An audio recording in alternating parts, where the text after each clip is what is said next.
Proses pembelajaran daring kelas 4 SD swasta HKBP Batu 4 Wali kelas Evi Juliana Mani. 5, 4, 3, 2, 1,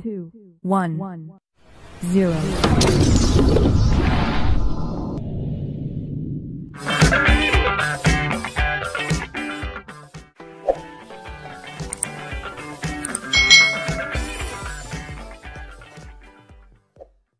Kita hari ini belajar apa ya? Tentunya kita masih belajar di tema 4 nih, berbagai pekerjaan. Subtema 3, pekerjaan orang tuaku, pembelajaran yang ke-6. Mari adik-adik kita belajar dengan penuh semangat ya. Apakah adik-adik masih ingat cerita tentang tupai dan ikan gabus? Coba kita temukan pembelajaran berharga dalam cerita tersebut. Nah, ini adalah dongeng tentang tupai dan ikan gabus. Kita ingat-ingat kembali ya cerita tersebut. Dahulu kala hiduplah sepasang sahabat di daerah Kalimantan Barat.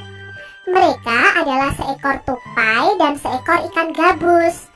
Setiap hari mereka melakukan kegiatan bersama, mencari makan, bermain, bahkan mengunjungi tempat-tempat baru selalu dilakukan bersama.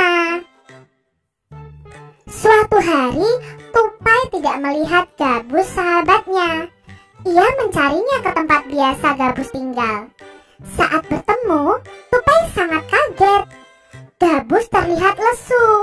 Ternyata ia sedang sakit. Tupai sangat sedih. Ia menawarkan makanan untuk sahabatnya. Namun gabus tidak berselera makan. Gabus hanya menginginkan satu jenis makanan yang diyakininya dapat menyembuhkan penyakitnya. Tupai berjanji akan mencari demi sahabatnya. Setelah gabus mengatakan makanan yang dapat menyembuhkan penyakitnya, tupai sangat kaget.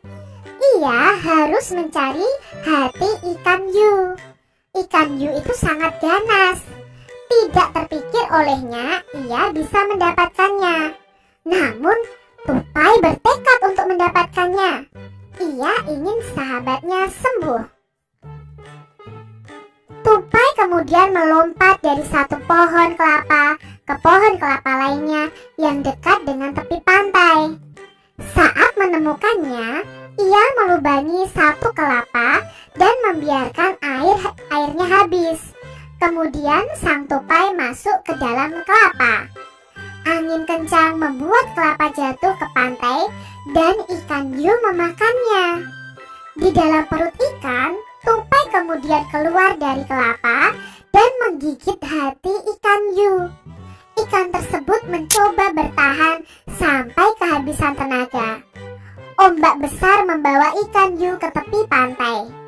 Saat itulah tupai keluar dari mulut ikan hiu dan membawa hati ikan kepada sahabatnya, yaitu si ikan gabus. Sampai di tempat ikan gabus, tupai kemudian memberikan hati ikan hiu untuk dimakannya. Beberapa hari kemudian, tupai melihat sahabatnya segar kembali. Betapa senangnya tupai melihat ikan gabus sehat seperti sedia kala. Nah, itu tadi dongeng tentang si tupai dan ikan gabus.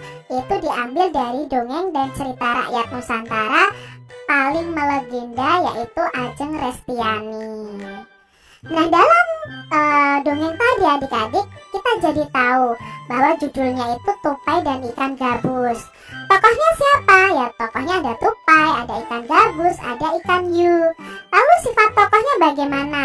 Si tupai itu suka menolong, tadi menolong si gabus, ikan gabus untuk mencari hati ikan hiu. Nah, sedangkan ikan gabus tadi sifat tokohnya bagaimana? Nah, si gabus ini sabar, dia mau menunggu si tupai mencari hati ikan hiu. Lalu tempat kejadiannya di mana? Itu di Kalimantan Barat. Awal ceritanya tupai melihat ikan gabus yang lesu. Akhir ceritanya adalah ikan gabusnya sehat. Lalu pesan moralnya apa? Pesan moralnya kita harus saling tolong menolong. Tulislah pesan moral dari cerita tupai dan ikan gabus tadi adik-adik. Apakah pada cerita tupai dan ikan gabus adik-adik bisa menemukan sikap-sikap yang baik dan sikap yang kurang baik? Coba adik-adik tuliskan pada kolom di bawah ini. Kalian bisa tulis ya di buku tulis kalian. Apakah adik-adik sering menemukan sikap yang baik dan sikap yang tidak baik di lingkungan sekolah kalian? Coba kalian bisa tuliskan pada diagram. Nah, adik-adik bisa buat diagram seperti ini ya. Lalu tuliskan contoh sikap yang baik dan contoh sikap yang tidak baik. Di sini contoh sikap yang baik: selalu menjaga kebersihan diri, rumah dan lingkungan sekitar, selalu menyapa dengan ramah tetangga kita, menawarkan bantuan sesuai kemampuan. Untuk contoh yang tidak baik: membuang sampah sembarangan, tidak mau bertegur sapa, acuh tak acuh terhadap penderitaan orang lain. Itu contoh yang tidak baik, sikap yang tidak baik. Lalu ciri-ciri orang yang sikapnya baik bagaimana? Tidak mau merugikan orang lain, mampu mengendalikan diri, tidak mudah marah-marah, berpikir positif terhadap orang lain. Itu merupakan ciri-ciri dari orang yang sikapnya baik. Nah, sikap yang baik adalah sikap yang tidak merugikan orang lain, berpikiran positif, dan mampu mengendalikan dirinya. Itu tadi ya adik-adik ya. Kita jadi tahu nih sikap yang baik seperti apa, yang tidak baik seperti apa.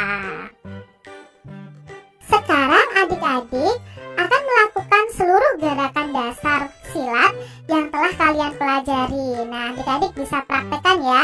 Ada gerakan langkah ya. Kita ulang kembali karena ini sudah Kak Citra jelaskan dari pembelajaran 1 sampai pembelajaran kelima. Ada langkah depan, langkah ke belakang, langkah ke samping, lalu ada langkah serong ke depan, ada langkah serong ke belakang. Ini adalah gambar pola langkah ya Pak dalam pencaksilat. Selain itu ada juga pukulan. Nah, ada pukulan lurus, lalu ada pukulan tegak ya, adik-adik bisa praktekkan. Lalu ada pukulan bandul. Berikutnya ada pukulan melingkar. Nah, untuk menghindari pukulan dari lawan, kita harus belajar gerakan menangkis. Gerakan tangkisan pada pencaksilat yang pertama adalah tangkisan dalam. Lalu ada tangkisan luar ya. Seperti ini, tangkisan luar. Lalu berikutnya ada tangkisan atas. Gerakannya seperti ini. Dan ada tangkisan bawah. Gerakannya seperti ini. Selain pukulan dan tangkisan, kita juga belajar tentang tendangan. Tendangan lurus. Nah, seperti ini adik-adik gerakannya. Berikutnya ada tendangan tusuk. Dan ada tendangan jejak. Nah, berikutnya ada tendangan T ya, seperti huruf T. Itu sudah kita pelajari di pembelajaran 1 sampai 5. Adik-adik tinggal menerapkan atau berlatih gerakan-gerakan dasar pada pencaksilat. Demikian tadi adik-adik pembahasan kita di tema 4, subtema 3, pembelajaran yang ke-6.